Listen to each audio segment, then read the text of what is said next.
तो अपना नाम बदलता है जिसके ऊपर कई मुकदमे चल रहे हैं। ऐसे व्यक्ति के हाथ में अब गृह मंत्रालय चला गया है और कोई गलती भी नहीं है। जब देश का सेंटर का गृह मंत्रालय तड़ीपार चला सकता है तो कुछ मुकदमे वाला व्यक्ति स्टेट का होम मिनिस्ट्री भी चला सकता है, कोई बड़ी बात नहीं है। सम्राट चौधरी गलत है, आप ये कह रहे हैं? अगर सम्राट चौधरी गलत नहीं है तो क्या है? सम्राट चौधरी को आप क्या समझते हैं? संत साधु महात्मा समझते हैं? क्या समझते हैं आप सम्राट चौधरी को? बिहार की जनता से जाकर पूछिए, वो आपको बताएगी सम्राट चौधरी क्या है। वो डरा धमकाकर लोगों के वोट लेने वाला व्यक्ति जिसके ऊपर मुकदमे चल रहे हैं, उसको आप साधु महात्मा बताएंगे? उन्होंने भाई योगी मॉडल लाएंगे पूरे बिहार में। योगी का मॉडल, कौन सा मॉडल लेके आएंगे? हैं? गुंडे अपराधी थर-थर कांपेंगे। तो अगर गुंडे अपराधी थर-थर कांपेंगे, ये बताओ आप मुझे, आप बिहार को सुनते पढ़ते हैं? अगर आप बिहार को सुनते पढ़ते ना तो अपनी जबान से ये नहीं निकालते, आप सीधा ये काउंटर करते। ये तो असल में क्या है, इस देश की मीडिया सरकार के तलवे चाटती है। वरना वही देश की मीडिया जब सम्राट चौधरी बोल रहे थे ना कि योगी मॉडल लेके आएंगे, तो अगर वहां सच्चे पत्रकार खड़े होते तो कोई पत्रकार खड़ा होकर कहता और ऑब्जेक्शन करके कहता कि माननीय सम्राट चौधरी जी, जरा इस सवाल का जवाब दीजिए कि बिहार में शपथ से पहले ही एक महिला शिक्षिका की गोली मारकर हत्या कर दी जाती है उसके भाई के सामने, और आप कह रहे हैं कि योगी मॉडल लेकर आएंगे। अरे नीतीश जी ने दिया है पावर, तो सोच समझ के ही मंत्रालय दिए होंगे। ओहो, नीतीश जी ने पावर दिया है। नीतीश जी की वो हालत है कि उनको खुद पावर मिल गई, वो बड़ी बात है, ये आप समझ लीजिए। वो आदमी तो कुर्सी से प्यार करता है, ना बिहार की जनता से, ना बिहार के लोगों से। ये तो बिहार की जनता है, भोली भाली जनता, जिस भोली भाली जनता ने 10,000 रुपए में अपने वोट को बेच दिया। इन जनता को ना रोजगार समझ में आई, ना एक एक सरकारी नौकरी समझ में आई। अब ये पूछ रहे हैं कि वो सरकारी नौकरी कहाँ से देते? अरे भाई, रेगुलर मस्ट्रोल पर मनरेगा में दे सकते थे। उसमें क्या होता कि उसमें 6,000 रुपए उनको वैसे मिलते सरकार की तरफ से और 6,000 रुपए अपनी तरफ से दे देती सरकार, तो हो गए ना। दूसरी बात यह है कि उनको बिहार की जनता कोई समझ में ही नहीं आया। बिहार की जनता समझ ही नहीं पाई। 10,000 रुपए में अपने वोट को बेच दिया, अपने बच्चों के भविष्य को बेच दिया। मतलब मोहित शर्मा, आप मानते हो कि बिहार में जो है वोटों की चोरी हुई है, खरीदा गया है 10-10? अरे भाई, आप मुझे एक बात बताओ, मैं मानता क्या है? हम तो तब से चिल्ला रहे हैं जब मध्य प्रदेश के अंदर ऑपरेशन लोटस के तहत बनी बनाई कांग्रेस की सरकार को गिराया गया। इन्होंने उसके बाद महाराष्ट्र के अंदर शिवसेना को 2 भाग में डिवाइड किया, इधर एकनाथ शिंदे को हटाया और उधर उद्धव ठाकरे को अलग किया। ये जहां भी इलेक्शन नहीं जीतते वहां ये खरीद फरोख्त का धंधा चलाते हैं। भाई आप मुझे ये बताओ ना, प्रधानमंत्री जो भाजपा चिल्ला रही है कि मोदी को इतना प्यार करते हैं, इतना प्यार करते हैं, तो बहुमत क्यों नहीं लेके आ पाए आप लोकसभा में? क्यों नहीं लेके आ पाए? इस सवाल का जवाब दीजिए ना।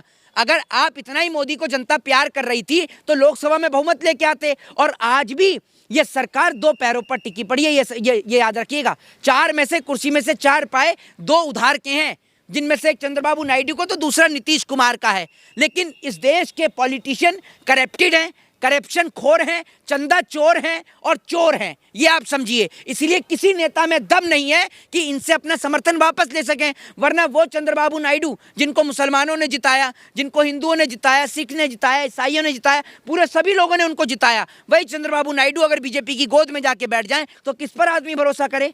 बताइए आप मुझे। नीतीश जी से मंत्रालय लिया गया या छीना गया? पहली बात तो ये है, सिर्फ नीतीश को जो है ना, उसको कुर्सी दे दो मुख्यमंत्री की और उसे कुछ नहीं चाहिए। अब वो अपने लड़के के लिए जगह तराश रहा है कैसे भी कर कि अब मेरे लड़के को भी कुछ मिल जाए। तो जनता ने ठेका नहीं ले रखा कि पहले आपको मुख्यमंत्री बनाए रखें। आप जैसे पलटू कुमार को, आपको देखकर तो गिरगिट भी अपना रास्ता बदल लेता होगा, क्योंकि इतने रंग तो गिरगिट भी नहीं बदलता जितने रंग आप बदलना चाहते हैं मुख्यमंत्री महोदय। आप तो इतने रंग बदलते हैं, इतने रंग बदलते हैं जो उनको भारत देश के अंदर आपने जगह दे रखी है। कब से शेख हसीना भारत में रह रही हैं? आप मुझे ये बताइए। ये धर्मशाला नहीं है, ये भारत देश है जहां पर आप मुझे एक बात बताइए। दूसरी बात, जो देश के प्रधानमंत्री लगातार घुसपैठियों पर चर्चा करते हैं, घुसपैठियों की बात करते हैं, भाई इनकी सरकार है। केंद्र से लेकर तमाम स्टेटों में इनकी सरकार है। जो बॉर्डर लगते हैं, नेपाल बॉर्डर जो लगता है वो आपका गोरखपुर से लगता है, यानी यूपी से लगता है, तो यूपी में इनकी सरकार है। नेपाल बॉर्डर जो है वो बिहार से लगता है, बिहार में इनकी सरकार है। दूसरी तरफ जो है हरियाणा में इनकी सरकार है, पंजाब में जो है वो आम आदमी पार्टी की सरकार है। तो आप मुझे ये बताइए ना, तो तमाम जगह पर आपकी सरकार है, सेंटर में आप बैठे हैं, तो अगर घुसपैठिए देश में घुस रहे हैं तो इसका जिम्मेदार कौन है? और आपने बिहार में SIR करा, बिहार के अंदर कितने अमेरिका के निकले, कितने ऑस्ट्रेलिया के निकले, या कितने अदर जो आप सबसे ज्यादा बांग्लादेश पे आरोप लगाते हैं, बांग्लादेश के कितने लोग निकले? इनका डेटा सामूहिक करिए ना, ताकि लोगों को पता चले। और अगर ये देश में घुसे तो कैसे घुसे, इस सवाल का जवाब भी दीजिए। इस सवाल का जवाब आपके पास है, बताइए। क्या आप चाहते हैं कि घुसपैठी रहे? मुझे आप एक बात बताइए कि घुसपैठिए रहें। एक बात मुझे ये तो बता दीजिए कि सरकार इनकी है, घुसपैठिए आ किस रास्ते से रहे हैं? अमित शाह जी ने तो कहा कि जिसकी सरकार है राज्य में वो जिम्मेदार है, खुलेआम कहा उन्होंने। तो एक बात आप मुझे बताइए, बिहार में तो इनकी सरकार थी, बिहार में तो एनडीए की सरकार थी ना, तो बिहार में एसआईआर कराने की जरूरत क्या पड़ गई फिर इन्हें? जब इनकी सरकार थी तो अमित शाह जी ये भी तो कहें कि भाजपा की और नीतीश कुमार की यानी एनडीए की लापरवाही रही जिस कारण घुसपैठिए बिहार में घुसे, ये भी तो कहें। क्यों नहीं बोलते? फिर आप यूपी में कराने की बात कर रहे हैं एसआईआर, तो यानी यूपी के अंदर योगी आदित्यनाथ की वो रही नाकामयाबी जो वहां पर घुसपैठिए घुस रहे हैं। मोहित शर्मा सुनिए, एसआईआर को लेकर सब लोग विरोध करते हैं कि वोट चोर गद्दी छोड़ राहुल गांधी यात्रा निकाल लेते हैं। आप ममता बनर्जी कह रहे कि ये होने नहीं देंगे, पत्र लिख रहे हैं। आप अमित शाह कह रहे कि जो घुसपैठियों को बचाएगा वो जाएगा। पहली बात तो ये है, नहीं मेरे को आप ये बता दो, मेरी बात सुनिए। जो आप कह रहे हैं कि जो घुसपैठियों को बचाएगा वो जाएगा, पहले आप बंगाल से अपने नेताओं को बचा लो। आप अपने नेताओं को, ये बिहार में बेईमानी करके तो आप जीत गए, और जीते एसआईआर के बलबूते पे ही हो।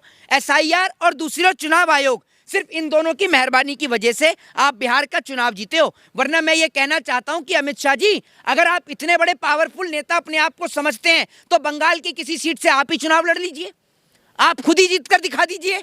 जनता को तो बाद में जिताएंगे, अपने लोगों को तो बाद में जिताएंगे, पहले आप खुद ही लड़कर दिखा लीजिए। और अपने किसी भी नेता को जिसका आप ये समझते हो कि सबसे ज्यादा वर्चस्व है, सबसे ज्यादा ताकत है, उसको भारत के किसी भी राज्य से आप इलेक्शन लड़ा दीजिए और चुनाव ईवीएम को हटाकर वीवीपैट से करा दीजिए।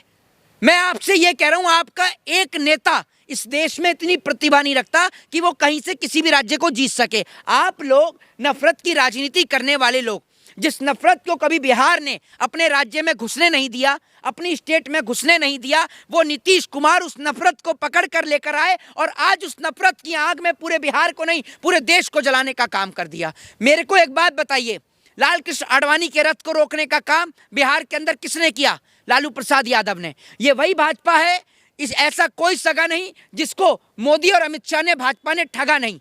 ये महाराष्ट्र में गए, इनको जगह दी शिवसेना ने, शिवसेना को खत्म कर दिया, उद्धव ठाकरे को खत्म कर दिया, उसकी पार्टी का सिंबल तक इन लोगों ने छिनवा दिया। नीतीश कुमार इनको लेकर आए और अब नीतीश कुमार के हाथ से गृह मंत्रालय भी छीन लिया, और एक ऐसे व्यक्ति को दिया है वाला व्यक्ति सिर्फ इस पूरे देश का एकमात्र व्यक्ति है। झूठ बोलने में मोदी जी और पलटी मारने में नीतीश कुमार, इन दोनों का कोई मुकाबला नहीं है। देखा था नीतीश कुमार कैसे पैर छू करके अभिवादन कर रहे थे और विदा कर- पूरे बिहार को झुका दिया। एक और, जिस बिहारी लोग जो गुजरात में पिट रहे हैं, महाराष्ट्र में पिट रहे हैं, गाली खा रहे हैं, उसी गुजराती के पैर छूने का काम नीतीश कुमार कर रहे हैं कि बस कैसे भी भैया हाथ भी जोड़ लें, पैर भी जोड़ लें, बस मुख्यमंत्री बना दे मुझे। यही काम ये लोग कर रहे हैं। और क्या कर रहे हैं? पूरे बिहार का सर झुका दिया उसके पैर छूकर। बताइए ना आप मुझे, वो है कौन जिसके पैर छुएंगे? बताइए आप मुझे। हैं? तो प्रधानमंत्री हैं तो प्रधानमंत्री के पैर छुएंगे? ये कहाँ लिखा है कि प्रधानमंत्री के पैर छुएंगे? क्यों छुएंगे प्रधानमंत्री के पैर? किस लिए छुएंगे? प्रधानमंत्री, सुन लीजिए, प्रधानमंत्री कोई डिग्री नहीं है, कोई एग्जाम निकाल के क्वालिफिकेशन लेकर कोई वो बना नहीं है प्रधानमंत्री कि कह रहे हैं प्रधानमंत्री। प्रधानमंत्री से ज्यादा आईएएस और आईपीएस की वैल्यू है। ये तो इस देश का दुर्भाग्य है कि एक पढ़ा लिखा व्यक्ति, एक आईएएस आईपीएस ब्यूरोक्रेट इन जैसे लोगों को साथ देता है। अच्छा मोहित शर्मा, एक सवाल ये है कि प्रशांत किशोर कह रहे हैं कि अगर इसी तरीके का रेवड़ियां बटेंगी 10,000 रुपए तो वोट खरीदा जाएगा, फिर तो विपक्ष जीत ही नहीं पाएगा, सत्ता पार्टी हारी। भाई प्रशांत किशोर ने आवाज उठाई पलायन के ऊपर, प्रशांत किशोर ने पलायन का जिक्र किया, बिहार के लोगों को बिहार के अंदर रोकने का जिक्र किया। मुझे बड़ा दुख हुआ कि उस व्यक्ति की एक भी सीट नहीं निकली। वो व्यक्ति जिसने अपना करोड़ों रुपया दांव पर लगा दिया, बिहार की जनता के लिए आवाज उठाई, लोगों के लिए लड़ा, वो लोगों के लिए मुद्दों पर लड़ा, शिक्षा के लिए लड़ा, उनके candidate well educate, well qualified उनके कैंडिडेट्स, बिहार की जनता को रास ही नहीं आए।